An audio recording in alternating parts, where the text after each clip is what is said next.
काय पाहिलं पाहिजे? यांनी काय पाहिलं पाहिजे? या डोळ्याने काय पाहायचं? पाहिला पाहिला, या डोळ्याने तो पाहिला पाहिजे. या हाताने काय केलं पाहिजे? देवाचं पूजन केलं पाहिजे. या तोंडाने काय करायला पाहिजे? हे तोंड कशाला दिलं हो? एक पोरग रडलं तर अख्खी तिकडं पाहत्या. सगळे डोळे कुठे गेले? तिकडं.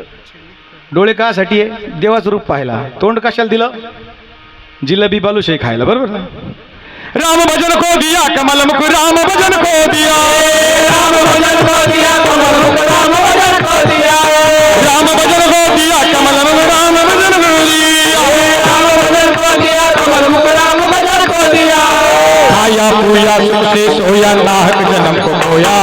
खाया पिया सुख से सोया, नाहक जन्म को खोया. राम भजन को दिया, राम भजन को दिया, राम भजन को दिया कमल मुख, राम भजन को दिया. पण आपल्याला फक्त हे कळतं महाराज. पण आधी हे पाहिजे मग हे. आणि हे ज्याला कळालं ती मीरा होती महाराज. तिने सांगितलं काय? हे आखवो परमपूजनीय राघवगिरी बाबा आले आहेत, त्यांचं टाळी वाजून स्वागत करा. हे आखवो जो शाम का दर्शन किया करे. हे शीश, शीश म्हणजे हे डोकं, प्रभु चरण में वंदन किया करे. बेकार वो मुख है, बेकार वो मुख है जो रहे व्यर्थ बातों में. इसकी बडबड अनंत वाचाळ बरळती मुख वो है जो हरि नाम का सुमिरन किया करे. हीरे मोती,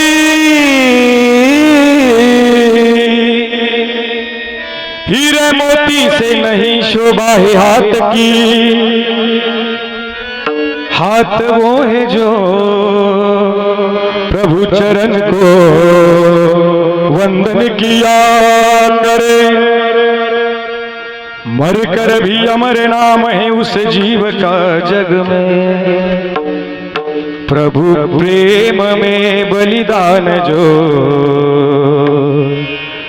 जीवन किया करे. हाथ वर करो. जय श्री कृष्ण, जय श्री कृष्ण, जय श्री कृष्ण, जय श्री कृष्ण, जय श्री कृष्ण, जय श्री कृष्ण, जय श्री कृष्ण, जय श्री कृष्ण, जय श्री कृष्ण, जय श्री कृष्ण, जय श्री कृष्ण. हात खाली आले लगे. हा टाळी, टाळी. फक्त पक्वाद आली तुमची टाळी. टाळी, टाळ वाजू नका, फक्त टाळी. तुमच्या टाळीचा आवाज गोकुळापर्यंत गेला पाहिजे. टाळी. हा एक पुरुष मंडळी, टाळी तुमची वाजत नाही. ऐसी लागी लगन